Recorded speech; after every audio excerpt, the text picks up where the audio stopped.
excited about the opportunity to play Notre Dame in Chicago. Obviously, national game, national exposure, and something I know that our fans and alum and supporters have been excited about for quite a time. Playing another top 10 team in our fourth road game in 6, so going to be quite a challenge after a bye week for the Irish, and something that we're cognizant of this week, and just making sure that we stay focused. On offense, clearly a team that provides you a lot of different challenges. We see 6 different receivers in the game, 3 different tight ends, 3 running backs. The Riddick kid at tailback and also playing the slot. I think their tight end is as good as anybody in the country, if not the best, Eifert. The offensive line is rugged. I think they're smart. I think they're really athletic, and we're ready for either Golson or Reese at quarterback. So we'll see a lot of 11 and 12 personnel and some empty. About 26 or 27 points a game. They start fast, and they're a disciplined team. They're +5 in turnover ratio, and about 45 yards a game in penalties. On defense, really impressive defensive group. I can't tell you how impressed I am with them. Really strong and rugged up front. 3-4 alignment. Nick's at the nose is a load to handle. Linebackers are all big. Te'o, of course, in the middle is as good as advertised. Holds it all together. Does a great job running the operation for them.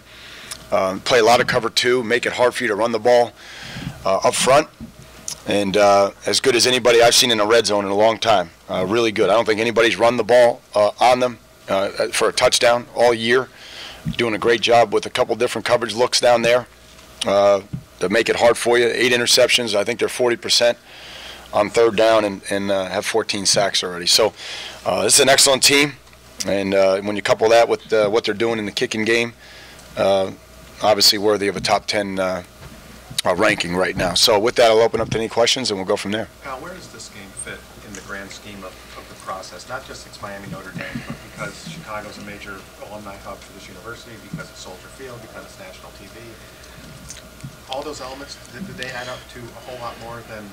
Yeah, I hope we're capitalizing on all that, but it's just not going to be in this wing of the university this week. For us, it's just getting our kids to just bunker down and block out at external and really just stay with the process here. We didn't do a great job of that, Tim, when we went to Manhattan.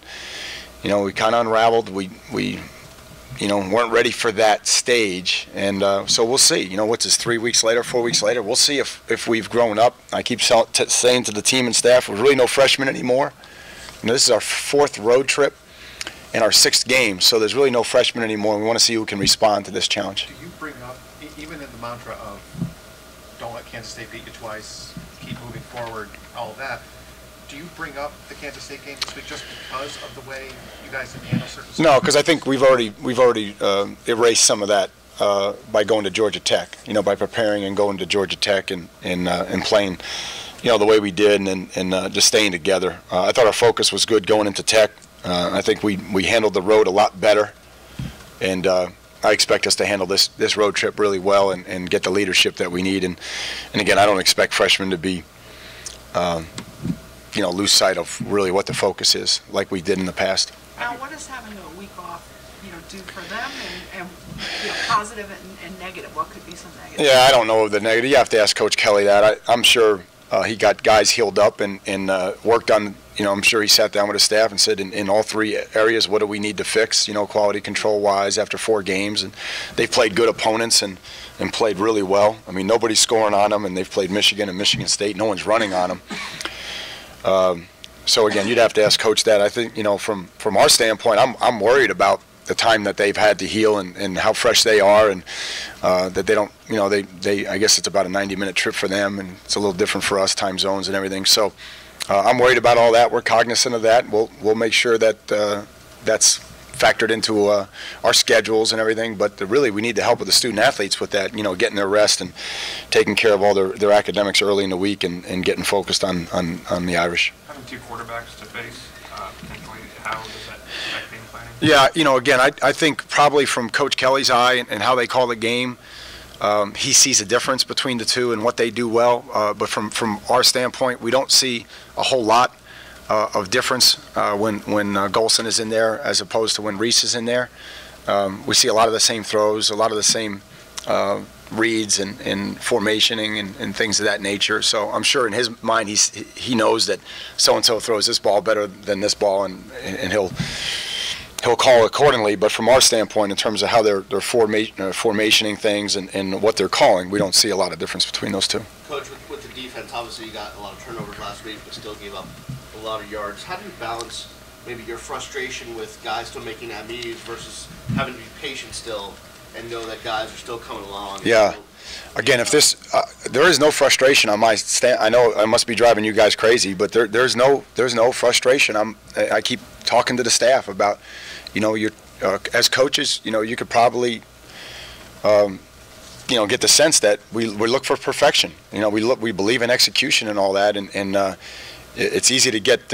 We can easily, get engulfed by that if we let it. So I'm not going to let it. I know where we are right now, and there's going to be a day where we all play, our best on the same day. And as I said to the team, why not today? Why not this week? I don't know when it's going to be, when we're going to execute and eliminate some of the MEs and really grow up as a team.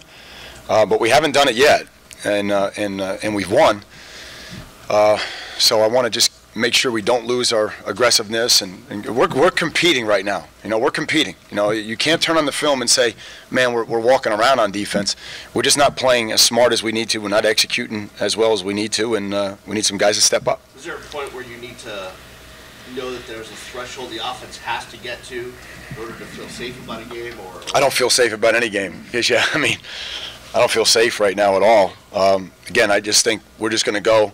We're just going to teach them to compete until the zero's on the clock. I think that's the philosophy that we have right now, and I think the guys are doing it. The guys are competing, and it's a great opportunity Saturday night. We're going against a really, really good football team and a really well-coached team, in their hometown. So just going to have to keep competing. The second and third quarters, is there anything to that where it seems like there's a real lull in the production, you guys? I don't know. I don't know. I wish I had the answer to that, but for me, it's just we're constantly striving for consistency, but yet we're inconsistent. We have inconsistent play. We're inconsistent with our mental errors. We're inconsistent with our techniques at times, and sometimes it just comes with experience. But we are consistent in our effort. We are consistent in our preparation, in our approach right now. That we had a good practice today, but we're just not going to get frustrated by anything, Michael. Strange as it sounds, Al, if you, speaking of the consistency level, if you don't know what's coming, can there almost be a strength in that the other side probably doesn't know what's coming either? Yeah, maybe. I didn't look at it like that, but I really appreciate you pointing out the positive in that scenario. We're glass no question. It just oozes from the room. Your team is very level-headed and very business-like, talking about this game. Do they get that from you? Does it come from being young? Does it come from maybe some older players? I don't know. Maybe it's from the older guys. I think the older guys seem to be going to work right now. I hope I'm the same guy. I hope I'm consistent in our approach. I just want to see us get better. The one thing I said after Bethune is, I'm not going to apologize for winning and improving. And I know from the outside, it hasn't all been perfect, but we've improved each of the last three weeks. And we've improved enough to win games against teams that are considerably more veteran and experienced than ourselves. And we've been able to do that despite, despite mistakes and despite all that we aren't. And I'm going to continue to focus on what we are, and I hope our guys are starting to buy in. But I don't want to lose sight that I don't want to live like this forever. We want to continue to improve and eliminate mistakes and improve and get better in all those categories. This series and the games in the 80s, obviously, a big storyline for people in our business and fans and some of the players in the 80s. Is that all to you external noise which shouldn't even be brought up once? Like Randall Hill suggested talking to your players. Is there a point in any of that, or is there no point in bringing any of this up because it's not relevant to Saturday? Well, it's relevant because the feelings are real. So in that sense, it's relevant. And if it's important to our former players and people that have been a part of the program, it's important to us. But in terms of getting into all that this week, I don't know how that's going to help. I don't know how that's going to help our team, grow and accomplish the things that we need to accomplish. We're on the clock right now. I mean, that's how I look at it. We're on the clock. We have 3 more preparation days to play better than we played last Saturday. Last Saturday is not going to be good enough to beat Notre Dame in Chicago. It's just not. And so we're on the clock. And I'm just trying to teach them how to get better and stay focused. And so in that sense, I think everybody that's in the program or former players, I think they know we want to play well for them or what it means to us, and certainly we recognize what it means to them, but I just think it's really important our team stay focused right now, Barry. It seems to be kind of a trend, so-called neutral site games. How do you feel Yeah. about playing those things? Well, I prefer it be neutral. Yeah. I think if we start there, otherwise we should name it something else, right? There's others that are popping up around the country. Yeah, I think that's okay. I mean, hey, look, if there's a sponsor, if someone wants to sponsor the game or throw the game or put the game on, I should say, and you got a Chamber of Commerce and a community that wants it and can host it, I think it's great. I mean, you're starting to see that around the country, and whether it's FedEx Field or Dallas or wherever the case may be, there's nothing wrong with that. You're seeing at Giant Stadium. I don't think there's anything wrong. I think both teams, it helps them financially in a tough time, and obviously the promoters of the game, I think they can sell it out, and there's a TV audience, so I think all that's fine. How do you prepare a team, guys pretty much all from South Florida, for a game that's going to be cold? I mean, I hope we're to the point we're not. I mean, how cold are we talking about here? Like Green Bay Packer cold or? 46. Yeah, I think we'll be all right. I mean, I hope we're not to the point where we got all huddle around a heater and I mean, I hope we just are tough enough we go out and play. To be honest with you, I don't mean that facetiously. I mean that. I mean, we're there for. We're going to be outside for 3.5, 4 hours against a top 10 team. I mean, if we have a team that's thinking about heaters during that time or looking to get sweatshirts and stuff, I'm not doing something right. Did that bug you in El Paso? Again, I know it's different. It's just, yeah. I mean, it's a different time and place. Again, I've said to you guys many times, you come in and if you have to answer questions about you're judging another situation that really wasn't fair. It wasn't fair to the team. It was a tough time for everybody that was associated with the game at that time, and so out of respect, I mean, it's not for me to comment on that. Exactly what I was going to ask you, but great. Well, I'll ask you, where does, for instance, come this team from that day? When you're sitting in the Sun Bowl watching Miami play, Oh, I've been saying it, George. I've been saying it, and I'm proud of it. I mean, it's hard to get a team that's in great condition because they have to buy into it year round. And I'd be the first to tell you. I mean, I was joking around after the game, but I mean, I locked up Saturday night and I didn't play, and that was as hot can be on Saturday at 12 noon last Saturday, and I think we're in really great condition to play the way we played and for guys to hustle the way they were hustling on the last play of the game and really going for a win. So I think we're in really good condition. I think we're mentally tougher. Are we ready for this challenge? We'll find out. But I know we've climbed a couple rungs since then. And George, I like our team unity. And I don't think we can do the things that we're doing, given our inexperience and youth and all those things, without those 3 areas. And right now, that's what we're relying on. So hopefully, at some point, we're going to couple that with being a very proficient team that can execute in all the situations that football game offers you. The offensive philosophy seems to be just take what the defense gives you, things like that. Can you speak on that as opposed For us? Yes. Yeah, I think that's fair. As opposed to just running our Yeah. plays and doing the Yeah, I mean, I think that's fair. I think clearly, we were trying to stick some runs in there last week, and they kept, bringing Sam pressure and then blitzing us or playing with 9 guys down. And after a while, it's like it's insanity if you just think you're going to keep doing, you're going to. So we just said, you know what, let's go over the top. So again, I just think the bottom line is, scoring, and I don't know, how the yards divide up and all that. I'm not really concerned about that, but I think I speak for everybody in our organization. We want balance. We want to run the ball and pass the ball pretty. We want to be as balanced as we can be, but ultimately, at the end of the day, our job is to move the ball down and score on offense, and on defense, our job is to stop them, and keep them, even if they get some yards, to get takeaways or stop them in the red zone or get off the field on third down. So ultimately, that's the goal. But I think that's who we've become for sure. On the balance note, just how do you balance scoring fast or being aggressive versus time of possession and sustaining drives?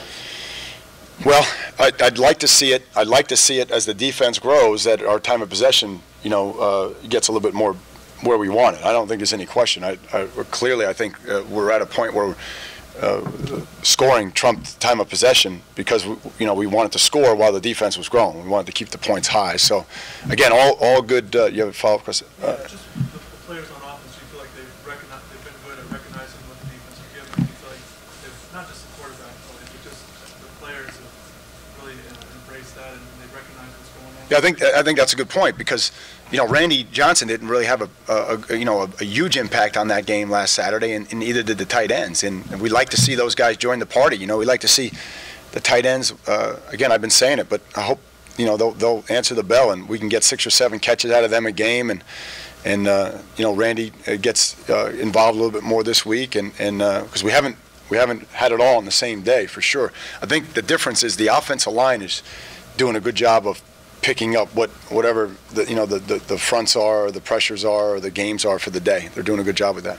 Alan, off-topic question. It seems like one of the buzzes lately in college football, particularly among Pac-12 or whatever it is now, coaches, any mention of injury seems to get slapped down immediately. Yep. Obviously, this conference has an injury report. Do coaches look at that as a necessary evil, or is it almost, is it on any level like an informative tool for you guys to know what you're getting into? To be honest with you, I'm glad of the policy that we have. I don't have to deal with it, because if you don't have that policy, you're answering that question every week, and I'd rather have the policy. And I know we're straight up with it.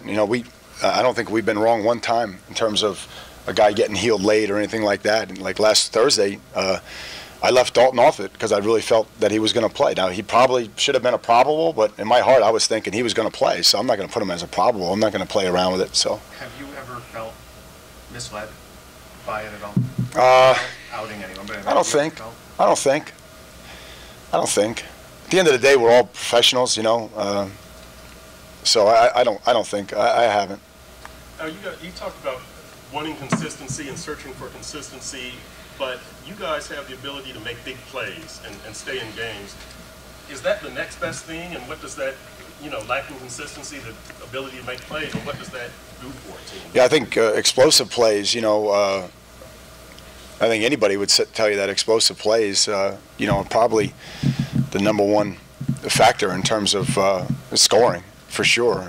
In terms of whether a drive ends up in a score, if they have an explosive play. So, we need explosive plays. I'm not going to lie to you. We need explosive plays against this Irish team because they're very patient on defense. They're hard to run by because they're playing so much cover 2 or 3 cloud. I think they're really well schooled, and usually the front can get there before you can get past their secondary. So it's going to be quite a challenge for us.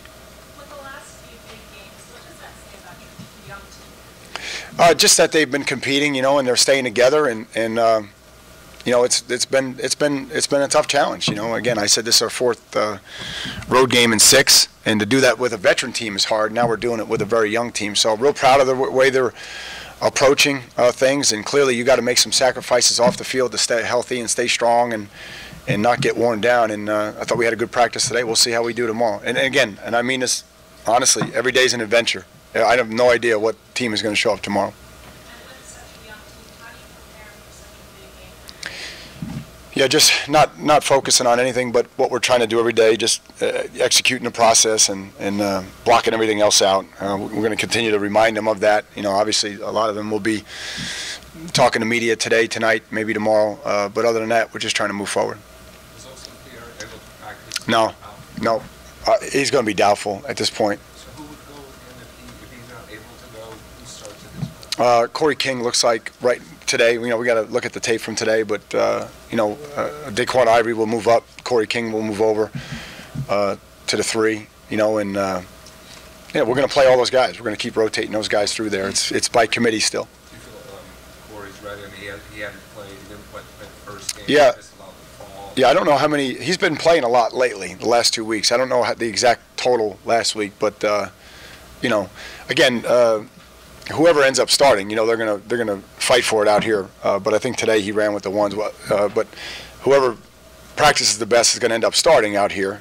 Darius Smith, Luther, Corey, Grimmel, all those guys will continue to fight it out. We brought Ivory up, and he'll get ready to go in the game. And then we'll continue to use all those guys in there. Possibility of having Denzel back, what does he mean just to that group? Well, yeah, he means a lot. I hope he made a lot of progress today. I hope he'll be even better tomorrow and get better as the week evolves. But not only does that give us him and Jimmy inside, and then Thurston and Eddie outside, but it also gives us the opportunity to move Gianni over to Will with Tyrone and Fentress, and then just slowly but steadily Kirby is making his way back into it. So that was tough. Now you're down Denzel, you're down Kirby, you're down Buck for the year. Witt has to retire. We didn't have much room to work with there, so it's nice to see some of those guys come back. How's right tackles doing at this point? Chantrell? I would say if I had to just tell you based on observing without grading the film today, because we're going to do that here in 5 minutes, but I would say Chantrell was better than Flowers today. And they're going to keep competing every day. Every drill, actually. Anything else? Okay, guys. Thank you very much.